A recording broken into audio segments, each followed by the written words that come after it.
My name is Alara Quinn, 25 years from Helena, Montana. I thought finding my birth mother would give me peace, but instead, it led me to a powerful man who destroyed her life to protect his secrets. Now I'm not just his hidden daughter. I'm the storm he never saw coming. Before we dive in, make sure to subscribe for more gripping true story narrations. And stay until the end, because this story of family, betrayal, and revenge will leave you questioning everything. Welcome back. People say silence is peaceful.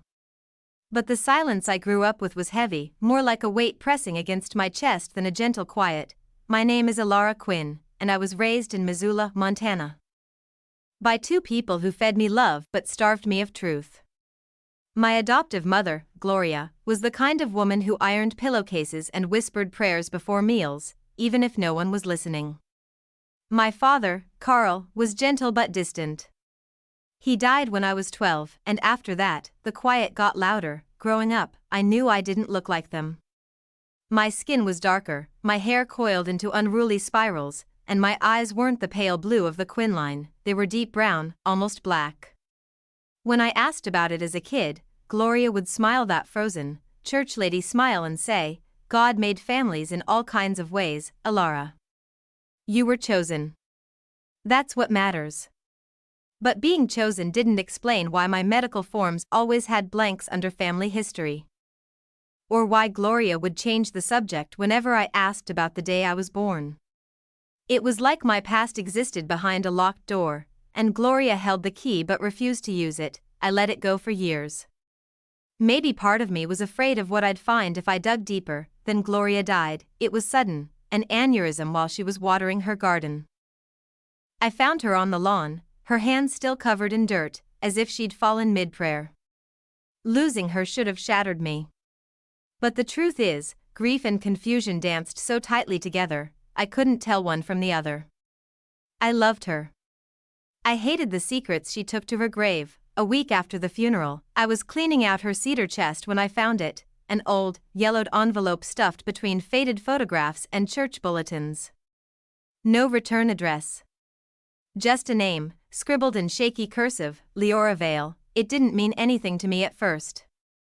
I thought it might be an old friend, or maybe a distant cousin. But when I found a second envelope inside, addressed to Missoula Family Services, Adoption Records Department, my stomach dropped. I read and reread that name, Leora Vale. It didn't sound familiar, but it felt familiar. That night, I sat in the dark with the envelope in my lap and tears sliding down my cheeks.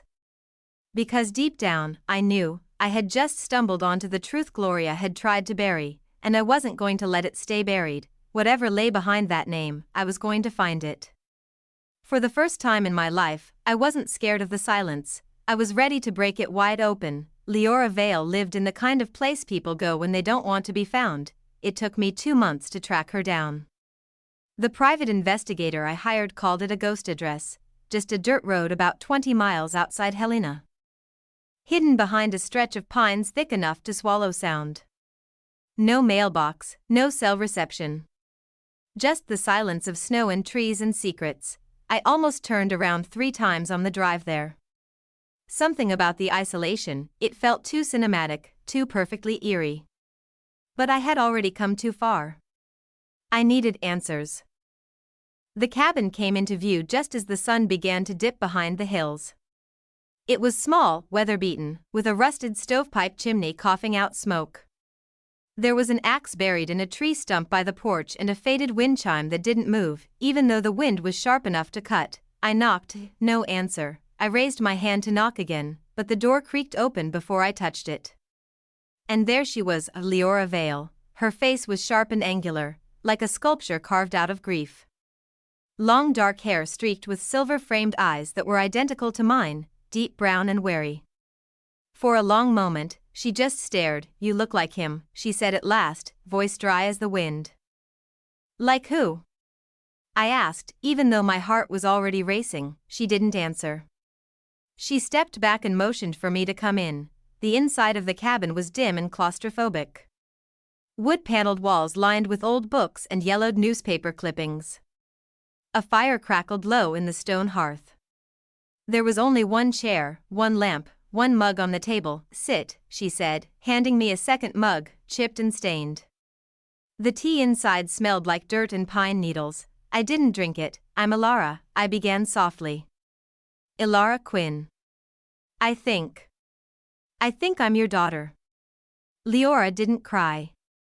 She didn't even blink. Instead, she gave a long exhale through her nose and said, "They told me you were dead." My throat tightened. I'm not. I see that now. She sank into the worn chair and stared at the fire. He took you from me. Had me committed. Said I was a danger to you. Said I was unstable. Who? Ezekiel Langston, she spat. Your father. The name hit me like a blow. Ezekiel Langston, the man whose face was plastered across Montana billboards and courthouse plaques. A name that screamed respect, wealth, power. That's not possible, I whispered. She looked at me then, really looked. He said he'd ruin me if I didn't disappear. So I did. But I never stopped waiting. Never stopped hoping. I didn't know what to say. My world had been flipped upside down by a name. But her eyes, the same eyes I saw in the mirror every morning, told me this wasn't a lie, it was a reckoning. I barely slept that night. Ezekiel Langston, the name repeated in my head like a drumbeat.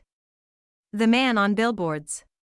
The one whose law firm donated to every campaign, charity gala, and courthouse renovation across Montana. I'd shaken his hand once at a community event when I was in college. I remember thinking he smelled like cedar and cold steel. Now I knew why that scent had unsettled me. He was my father, and he had stolen my entire life. Leora barely spoke after her confession. She curled up near the fire like a shadow folding into itself, leaving me alone with my thoughts and the weight of a truth too big to carry. By morning, I needed answers. You said he had you committed? I asked, my voice still hoarse with disbelief. She nodded, sipping her bitter tea like it was the only thing anchoring her to the earth. When I told him I was pregnant, he offered me money to disappear. I refused. I thought maybe he'd come around. Instead, he had me diagnosed by one of his paid doctors. Paranoid delusions. Emotional instability. They took me away in the middle of the night. And me? You were born 2 months later. They didn't even let me hold you. Said I was dangerous. Said you'd be better off without me. My stomach turned. I imagined baby clothes never worn. A nursery never finished. A woman screaming in a sterile room while someone else signed my adoption papers. Why didn't you go to the police? The media? She looked at me like I was painfully naive. This is Montana, Ilara. He owns everything. The courts. The press. They painted me as the unhinged ex. A failed artist who got pregnant to trap him. He was the rising legal star. I was just noise. But I wasn't noise. I was evidence, and for 25 years, I'd been erased. A fire lit in me that morning, hot, fast, and unrelenting. I had lived my entire life in someone else's script. Quiet. Grateful. Accepting. But Ezekiel Langston had written that script with a pen dipped in lies, and now I had a name. A face. A target. I didn't want a reunion. I didn't want his apology, I wanted justice. No, more than that, I wanted revenge. I want to make him pay, I said quietly, staring out the fogged cabin window. Not just for what he did to you. For what he took from me. Leora's gaze sharpened. Then you'll have to become someone else. Someone he'd never suspect. I met her eyes. I already have. That day, I left the cabin in the pines with more than a truth. I left with purpose. Ezekiel Langston might have built a kingdom on buried lies, but his greatest mistake was thinking his past would never come back to haunt him. He had no idea, his past had a name, and it was me. To take down a man like Ezekiel Langston, you can't just knock on his front door and scream the truth. You have to smile. You have to shake hands. You have to be the kind of woman he likes, refined, intelligent, hungry, but subtle about it. You have to play his game better than he does. That's how Alara Quinn became Alara Blackwell. The transformation wasn't just paperwork, though that took time and money. I got a new license, a new resume, even a forged diploma from a university just prestigious enough to impress, but not important enough to verify. I dyed my hair a soft chestnut brown and straightened it daily. I traded jeans and boots for tailored dresses and sharp heels. My voice became lighter, smoother, less Montana, more Manhattan. I practiced smiling in the mirror until it looked real. Then I applied for a position at the Langston Initiative, a non-profit connected to his firm. They did everything from pro bono legal aid to scholarship programs. A PR goldmine. The perfect front. The interview was laughably easy. I said all the right words: community, outreach, impact. They hired me on the spot. My first day, I wore a navy blue suit and carried a leather folio with nothing in it but a plan. Within a week, I was assisting the program director. Within 2, I was attending board luncheons, and by the end of the first month, I was sitting across from him. Ezekiel Langston, the man who had stolen my life. He hadn't aged much, still trim, still charismatic, still losing polished power. His silver hair was perfectly parted, his cufflinks gleamed, and when he smiled at me, I felt ice crawl up my spine. "Miss Blackwell, isn't it?" he said, extending a hand. I shook it, his grip was firm. His eyes scanned my face, pausing for a fraction too long. My heart stopped, but then he chuckled. "You remind me of someone I used to know." "It's a compliment." "Thank you, sir," I replied smoothly. "I'm honored to be here." It was terrifying how easy it was to charm him. Over the next few weeks, I made sure to show up early, stay late, speak confidently, and compliment him just enough. I made him laugh. I made him curious. And when he asked me to help plan the foundation's autumn gala, I knew I had him. He didn't recognize me. Not even a flicker of suspicion. That's the thing about men like Ezekiel. They never imagine the women they destroy could rise from the ashes. Every time he looked at me, he saw ambition. Potential. A reflection of his own success. He didn't see the trap, he didn't see his daughter, and that made me dangerous. Ezekiel Langston wasn't just a man with power. He was a man building a dynasty. And like any self-anointed king, he had heirs, too. In fact, Sterling Langston was the one everyone talked about. The golden son. Ivy League educated, blazer always crisp, smile always camera-ready. The kind of man who kissed the cheeks of donors' wives and closed six-figure deals over brunch. I met him at a fundraiser planning meeting at the Langston estate. "Alara Blackwell," he said, taking my hand with a smirk. "That name sounds expensive." I laughed politely. "Only if you say it slowly." He liked that. He liked me. A little too much. By the time the champagne was poured, Sterling was leaning close, asking where I'd grown up, if I had a boyfriend, if I'd ever been sailing. I played along, mentally cataloging every detail. He had his father's arrogance and none of his caution, but Jasper. Jasper was different. He was the younger son, the shadow one. The one who didn't speak unless spoken to. Where Sterling was champagne, Jasper was black coffee, quiet, bitter. But somehow more real. I noticed him watching me from across the room, head tilted slightly, like he was trying to remember a dream. He didn't approach me until almost everyone had gone home. I was alone in the drawing room, pretending to study a painting I couldn't name, when I heard his voice behind me. "You're not who you say you are." I turned, pulse spiking. "I'm sorry?" He stepped into the light. Same strong jawline as Sterling, but softer eyes. "Warier. You wear your disguise well," he said. "But not perfectly." I froze. My mind raced for a lie, an excuse, a way out. "I don't know what you mean," I said slowly. Jasper studied me, then glanced toward the hallway. "When I was 14, I snuck into my dad's study. Found a file. Sealed. Said Alara Quinn on it. It was marked deceased." He looked back at me. I never believed it. I should have run.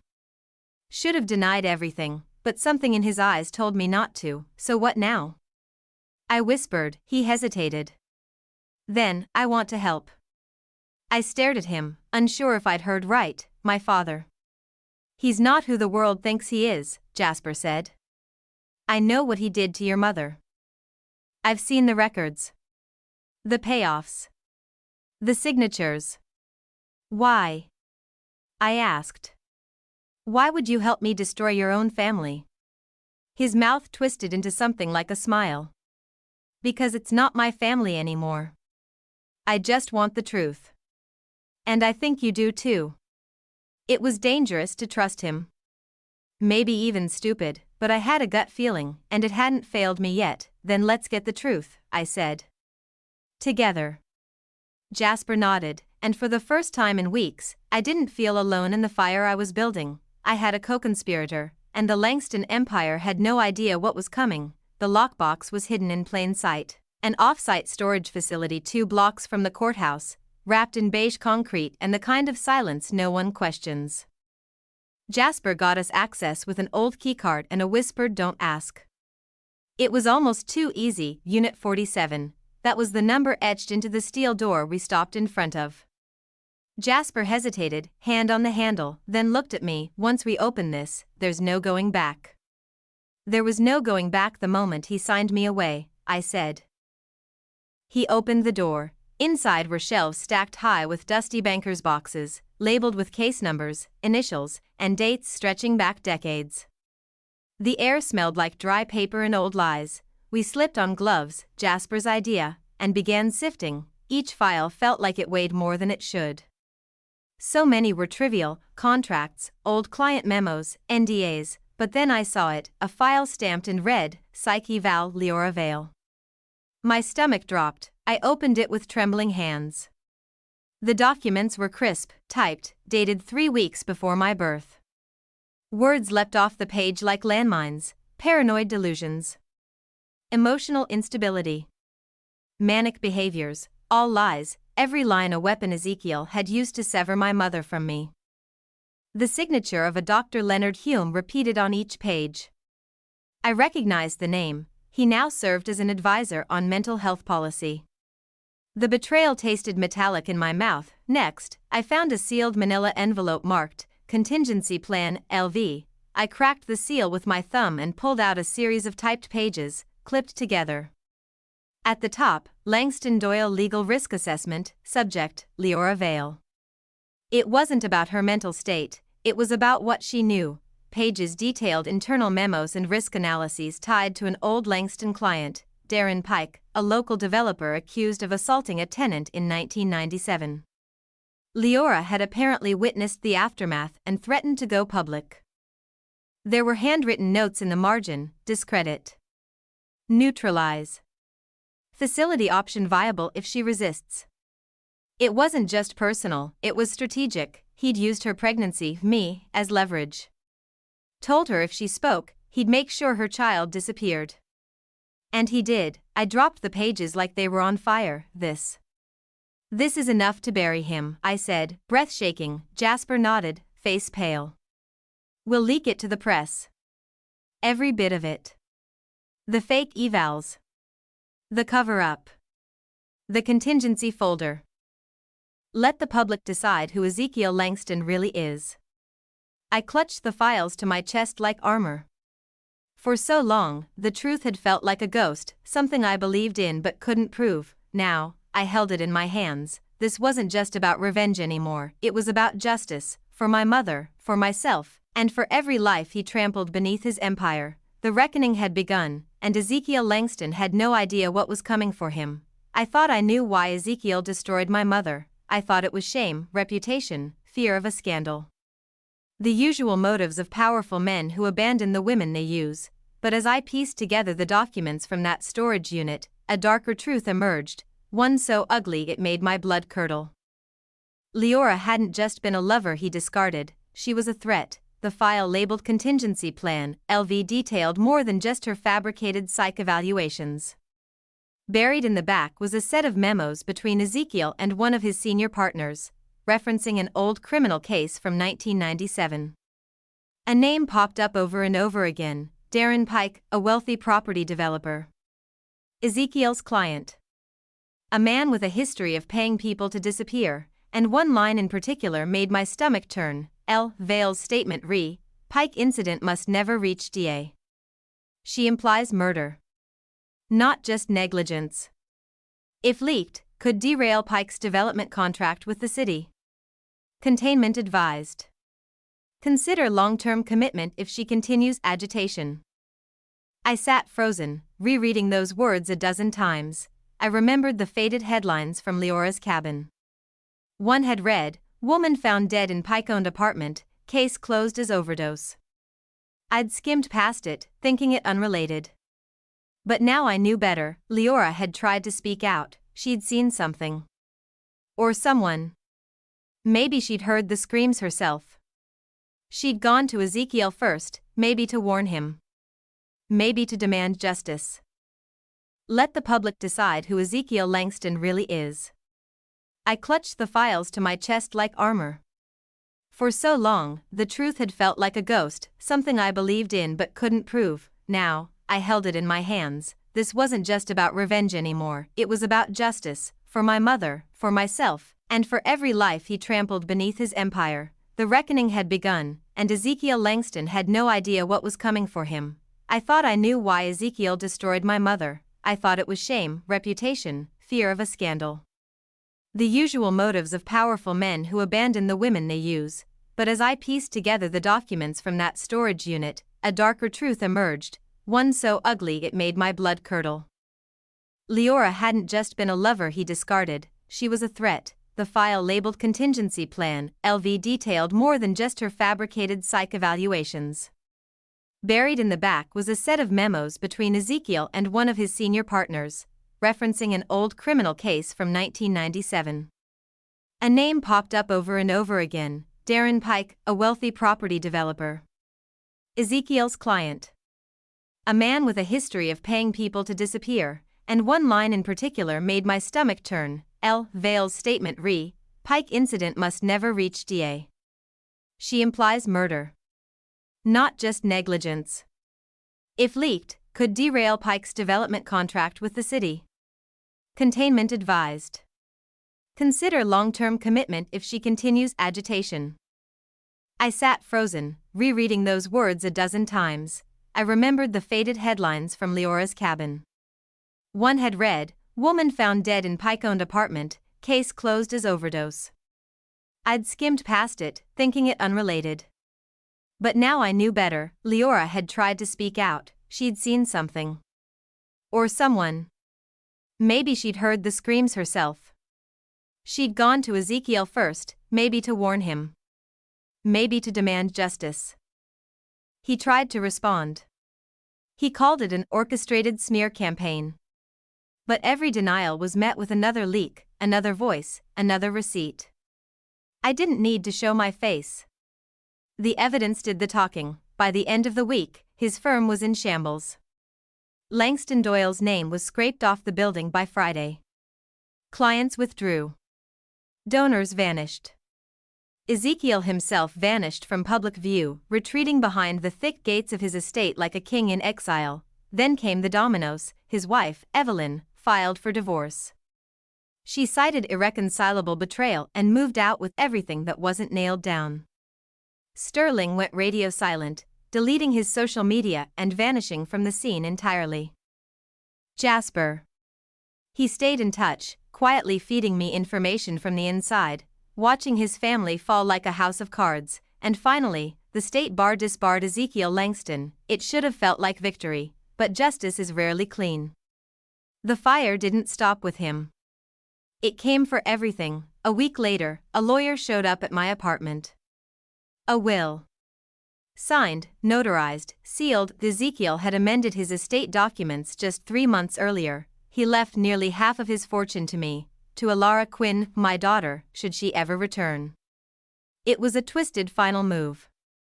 A man who had spent decades denying I existed, now leaving me a piece of the empire he built on silence and control. The money came with no conditions. Just the name. Just the acknowledgement. I stared at the paper for hours. I hadn't even had time to tell Leora before the media broke it. Her reaction was swift and brutal. "You're going to take it?" she hissed when I visited the cabin that night. "After everything he did to us? After everything he used you for?" "I didn't ask for it," I said, trembling. "But I earned it." "We both did." "You're becoming him," she spat. And just like that, our alliance fractured. She slammed the door behind me and never opened it again. It wasn't just about justice anymore. Not for her. It had turned into something else. A war I was winning in the wrong way. I wanted to burn Ezekiel to the ground, but maybe, just maybe, I had set fire to the only thing I had left of her, too. If this story kept you on edge until the very end, don't forget to like, subscribe, and hit the bell icon so you never miss another chilling tale of secrets, betrayal, and revenge. And let me know in the comments, what would you have done in Mila's place?